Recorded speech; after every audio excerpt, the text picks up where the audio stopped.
OnePlus 8T. OnePlus 8க்கும் OnePlus 8 Proக்கும் நடுவில் fit ஆகிற மாதிரி ஒரு பொசிஷனில் இருக்குது இந்த டிவைஸ்.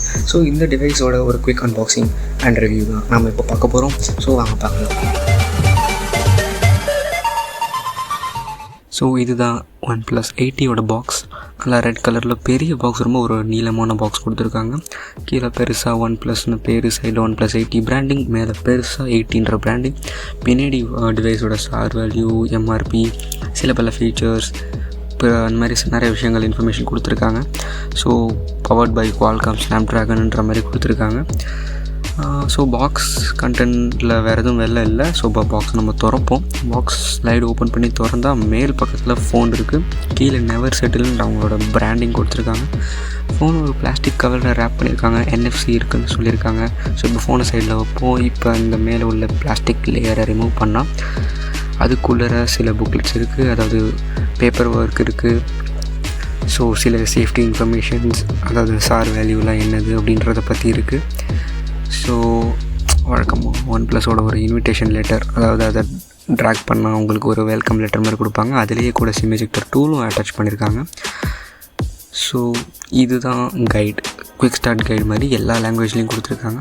இது நீங்கள் OnePlusோட ஒரு ரெட் கேபிள் கிளப்ன்ற ஒரு இதில் நீங்கள் சைன்இன் பண்ணிக்கலாம். OnePlus டிவைஸ் நீங்கள் வச்சுருந்தீங்கன்னா. ஸோ இது ஃபுல் ஆஃப் OnePlus ஸ்டிக்கர்ஸ் எங்கே வேணால் யூஸ் பண்ணிக்கலாம்.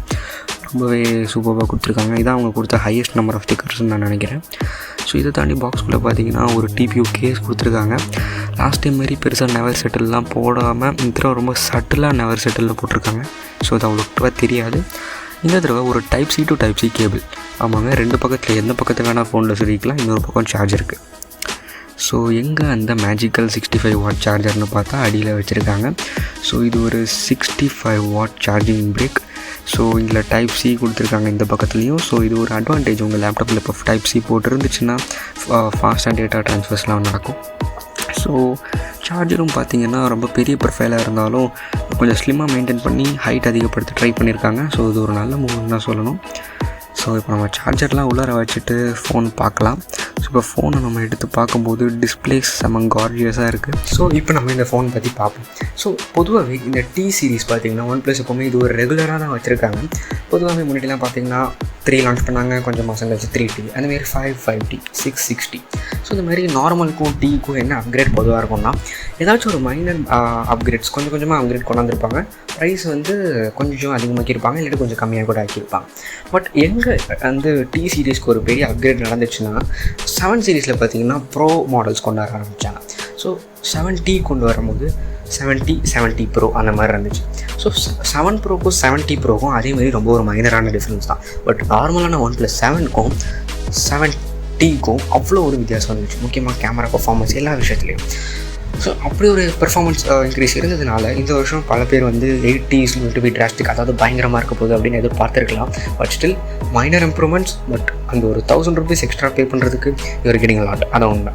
ஸோ இதை பற்றி நம்ம இப்போ பார்ப்போம். ஸோ ஸ்பெசிஃபிகேஷன் வைஸ் OnePlusனால் எப்போவுமே இன்டர்னல்ஸ் தான் ஃபஸ்ட் பார்க்கணும். ஏன்னா OnePlus எப்போவுமே ஸ்பீடு அந்த மாதிரி தான் எம்ஃபசைஸ் பண்ணுவாங்க. ஸோ இங்கே ப்ராசஸர் என்ன கொடுத்துருக்காங்கன்னா, ஐம் ரியலி சாரி, நீங்கள் 865+ எக்ஸ்பெக்ட் பண்ணியிருக்கலாம். நோ, இந்த தடவை வந்து Snapdragon 865 தான் அவங்க கொடுக்குறாங்க.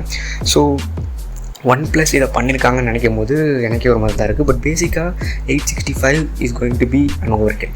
லைக் மொபைல் ஸ்மார்ட் ஃபோனில் நம்ம இன்றைக்கி யூஸ் பண்ணக்கூடிய அப்ளிகேஷன் எதுவாக வேணா இருக்கட்டும், ஒரு 855+ மேலே உள்ள எந்த சிப்பாலையும் அது எப்படி இருந்தாலும் ஒரே மாதிரி தான் ஹேண்டில் பண்ண முடியும். என்ன தான் நீங்கள் பெஞ்ச் மார்க் ஸ்கோர் பார்த்தா எல்லாம் ஹையாக இருக்க மாதிரியே தெரிஞ்சாலும் பேசிக்காக எல்லா அப்ளிகேஷனுக்கும் 865+ அளவுக்கான பவர் தேவையப்படாது. கேமிங் கூட 865+ல் இதை விட கொஞ்சம் பெட்டராக இருக்கும், அவ்வளோதான். ஸோ காஸ்ட் சேவிங்காக பண்ணியிருக்கலாம்னு நான் சொல்கிறேன். ஸோ இந்த இடத்துல 865 கொடுத்தது தப்பான்னு கேட்டிங்கன்னா கண்டிப்பாக தப்பே இல்லை. 865 is the best option. So 865 கொடுத்துருக்காங்க. ஸோ அதே மாதிரி பார்த்தீங்கன்னா 8GB RAM, 128GB storage variants கொடுத்துருக்காங்க. 12GB வரைக்கும் ரேம் எக்ஸ்பேண்ட் பண்ணிக்கலாம். எக்ஸ்பேண்ட்னா ஆப்ஷன் இருக்குது. ஸோ இதெல்லாமே ரொம்ப சூப்பர் தான். UFS 3.1. ஸோ இதெல்லாம் வந்து பெஸ்ட் ஸ்பெசிஃபிகேஷன் வைஸில் நல்லா தான் கொடுத்துருக்காங்க. இது நான் ஏன் இப்படி சொல்கிறேன்னா, பல பேர் வந்து 865+ கொடுத்துருக்கணும், ஸோ அது இல்லை, ஸோ டோட்டலி வேஸ்ட்டுன்னு நினைக்கலாம். பட் ஸ்டில் அது உண்மை இல்லை, அதான் சொல்ல வரேன். நெக்ஸ்ட் இம்பார்ட்டண்டான ஃபேக்டர் டிஸ்பிளே. ஸோ OnePlus 8ல் உங்களுக்கு ஒரு 90Hz டிஸ்பிளே கிடச்சிது. 8 Pro ப்ரோ வெர்ஷனில் ஒரு 120Hz டிஸ்பிளே கிடச்சிது. ஸோ இந்த தடவை பார்த்தீங்கன்னா 8லேருந்து ஒரு 1000 ரூபி அப்கிரேட் 80 உங்களுக்கு ஒரு 120Hz டிஸ்பிளே. ஸோ 90க்கும் 120Hzக்கும் அவ்வளோ டிஃப்ரென்ஸ் இருக்கான்னு கேட்டிங்கன்னா இல்லை, பட் கொடுத்தது நல்ல விஷயந்தான். ஸோ இது ஒரு 120Hz 1080p AMOLED டிஸ்பிளே கொடுத்துருக்காங்க. ஸோ பேசிக்காக பார்த்தீங்கன்னா டிஸ்பிளே வந்து ரொம்பவே ஒரு தரமான டிஸ்பிளே, எப்போவுமே OnePlus இருக்கிற மாதிரியே தான். ஸோ நெக்ஸ்ட் நம்ம சாஃப்ட்வேர் பற்றி பார்ப்போம். சாஃப்ட்வேர் பற்றி நான் பொதுவாக பேச மாட்டேன், பிகாஸ் OnePlus டிவைசஸ்னாலே நான் அவ்வளோ சொல்லிட மாட்டேன். பிகாஸ் ஆக்சிஜன் ஓஎஸ் கொடுத்துருக்காங்க. ஆக்சிஜன் ஓஎஸில் வந்து எப்படி சொல்கிறது, அது ஒரு pure stock Android with added features. So அது ரொம்ப நல்லாயிருக்குன்றது பல பேருக்கு தெரியும். பட் இந்த தடவை ஆக்சிஜன் ஓஎஸ் 11 கொடுத்துருக்காங்க. ஸோ இது 11th ஜென்ரேஷன், அதாவது Android 11 out of the box. So latest Android கொடுக்குறாங்க. So super. இதோட சேர்த்து என்னென்னா ஆக்சிஜன் ஓஎஸ் 11 ஆக்சுவலாக கொஞ்சம் ஸ்டாக் ஆண்ட்ராய்டு லுக்லேருந்து கொஞ்சம் மாறியிருக்காங்கன்றது தான் உண்மை. ஆனால் அது வந்து ரொம்ப மாறல. இன்னமும் ஆக்சிஜன் ஓஎஸ் ஒரு ஃபாஸ்ட்டான ஒரு ஸ்னாப்பியான ஒரு யூசர் இன்டர்ஃபேஸாக தான் இருக்குன்றது நான் இங்கே சொல்லிக்க விரும்புகிறேன். பட் பார்க்குறதுக்கு கொஞ்சம் டிஃப்ரெண்ட்டாக இருக்கும், கொஞ்சம் ஆடட் எக்ஸ்ட்ரா ஃபீச்சர்ஸ்லாம் கொடுத்துருக்காங்க. So anyways oxygen OS 11 super. ஒரு நல்ல ஆப்ரேட்டிங் சிஸ்டம், ஒரு நல்ல யூசர் இன்டர்ஃபேஸ் இன்னும் மிக்ஸ் ஆகிருக்கு. ஸோ சாஃப்ட்வேர் இப்போ நம்ம பார்த்தாச்சு. இப்போ நம்ம கேமராஸ்க்கு போகலாம் குவிக்காக. கேமராஸ் பார்த்திங்கன்னா இங்கே வந்து அவங்க ப்ரைமரி ஒரு 48MP சோனி IMX586 சென்சார் கொடுத்துருக்காங்க. ஸோ நீங்கள் ரொம்ப நாளாக OnePlus டிவைசஸ் ஒரு OnePlus ஃபேனாக இருந்தீங்கன்னா உங்களுக்கு தெரியும் இந்த டிவைஸ், அதாவது இந்த சென்சார் அவங்க எப்போயிருந்து யூஸ் பண்ண ஆரம்பிச்சிருக்காங்கன்னா OnePlus 7ன்ற அந்த டிவைஸில். ஸோ அதுக்கப்புறம் இதே சென்சாரை OnePlus 7, 7 Pro, 70, 70 Pro, OnePlus Nord, OnePlus 8, OnePlus 8 Pro இத்தனை டிவைஸில் ஒரே கேமரா சென்சாரை யூஸ் பண்ணிகிட்ருக்காங்க. ஸோ 8 Pro இல்லை, 8 Pro ஆக்சுவலாக ஒரு ஃப்ளாக்ஷிப் சென்சார் யூஸ் பண்ணாங்க. பட் ஸ்டில் அந்த 8 Proவில் உள்ள வைட் ஆங்கிள் பார்த்தீங்கன்னா இந்த சென்சார் ஆயிருந்துச்சு. ஸோ இந்த சென்சார் மேலே அப்படி என்ன பாசமோ என்னவோ எனக்கு தெரியல. ஏன் இதை நான் சொல்கிறேன்னா இதை விட பெட்டர், அதாவது ஒரு 64MP சோனி IMX686 வந்துருச்சு. ஸோ இந்த மாதிரி சில அப்கிரேட்ஸ் இருக்குது.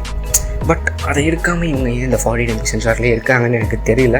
அதுக்கான OnePlus கொடுக்குற ரீசன் பார்த்திங்கன்னா இந்த சென்சாரில் வந்து நாங்கள் வந்து எங்களால் ஃபுல் பொட்டன்ஷியலுக்கு ஆப்டிமைஸ் பண்ண முடியுது ஃபோட்டோஸை. ஸோ எண்ட் யூஸராக நீங்கள் ஃபோட்டோ எடுக்கும்போது நீங்கள் எப்படி ஒரு எக்ஸ்பெக்ட் பண்ணுவீங்களோ அந்த மாதிரி ஒரு அவுட்புட் எங்களால் கொண்டு வர முடியுது இந்த சென்சார் யூஸ் பண்ணி.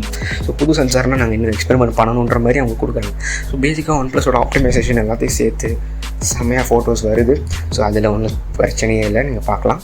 ஸோ நெக்ஸ்ட் என்ன சென்சார், ஒரு 16MP ultra wide angle. So இது வந்து பார்த்திங்கன்னா OnePlus 8 ஒரு 8MP அல்ட்ரா வைட் கொடுத்துருந்தாங்க. ஸோ அதுவும் ஒரு ஃபீல்ட் ஆஃப் வியூ, அதாவது அல்ட்ரா வைட்னா வைடாக இருக்கணும் இல்லையா. ஸோ அந்த அல்ட்ரா வைடாக இருக்க விஷயம் வந்து பார்த்திங்கன்னா கொஞ்சம் கம்மியாக இருந்துச்சு, 117 டிகிரி பார்க்கும். பட் இந்த தடவை ஒரு 16MP, ஸோ கிளாரிட்டியும் அதிகம், அதே மாதிரி ஃபீல்ட் ஆஃப் வியூவையும் அதிகமாக்கியிருக்காங்க, 121 டிகிரிஸ் பார்க்கும். ஸோ பேசிக்காக ஒரு பெட்டரான அல்ட்ரா வைட் கேமரா. ஸோ மூணாவது ஒன்று சொல்ல வேண்டியது இருக்குது. 8ல் பார்த்திங்கன்னா மூணாவது ஒரு 2MP மேக்ரோ கேமராவை மட்டும் கொடுத்து முடிச்சிட்டாங்க. ஆமாம், அதை பற்றி பேச வேணாம். OnePlus 7T பார்த்திங்கன்னா ரொம்பவே ஒரு டீசெண்டான செட்டப்பாக இருந்துச்சு. இதே ப்ரைமரி சென்சார், இதே 16MP அல்ட்ரா வைட், பட் கொஞ்சம் கம்மி ஃபீல்டாகவே ஓகே. ஸோ அதை வச்சு பார்க்கும்போது 80 ஒரு அப்கிரேட் நம்ம எடுத்துக்கலாம். பட் இருந்தாலும் 7Tயில் ஒரு டெலிஃபோட்டோ சென்சார் கொடுத்துருந்தாங்க, அதாவது ஜூம் பண்ணுறதுக்கு ஹெல்ப் பண்ணும்.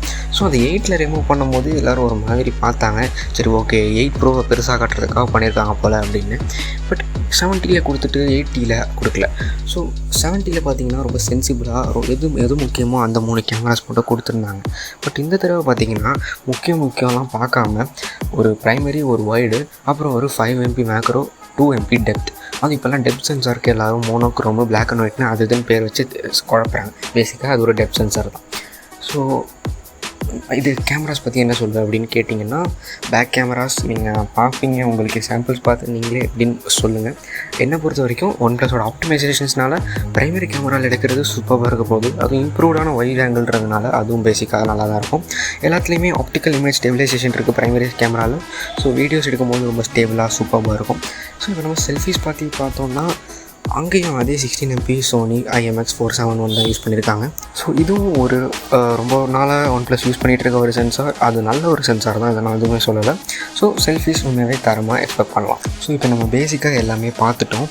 ப்ராசஸர்லேருந்து டிஸ்பிளே கேமராஸ் எல்லாமே பார்த்தாச்சு. ஸோ எனக்கு தோணுனது எல்லாமே நான் சொல்லிட்டேன். பட் முடிஞ்சுதா? இல்லை. ஏன்னா இன்னும் பேட்ரி அண்ட் சார்ஜிங்ன்றது இருக்குது. ஸோ முக்கியமாக 8லேருந்து 80 டிஃப்ரென்ஷியேட்டிங் ஃபேக்டர்ன்றதே நம்ம இதெல்லாம் எடுத்துக்கலாம். ப்ளஸ் அதே இந்த ப்ளஸ் 1000 ருபீஸில் உங்களுக்கு வந்து 8ல் 30 வாட் வார்ப் சார்ஜிங் கொடுத்தாங்க. இங்கே 65 வாட் வார்ப் சார்ஜிங் கொடுக்குறாங்க. ஸோ பேசிக்காக ½ அன் ஹவரில் உங்கள் ஃபோனை 0லேருந்து 100க்கு சார்ஜ் பண்ணிட முடியும். ஸோ இதில் ஒரு 4500 mAh பேட்டரி இருக்குது. ஸோ இந்த சார்ஜிங் டெக்னாலஜி எப்படி ஒர்க் ஆகுதுன்னு நான் பல வீடியோஸில் சொல்லியிருக்கேன். ஸோ குயிக்காக சொல்லணுன்னா உள்ள 2250 mAh பேட்டரிஸ் இருக்கும்.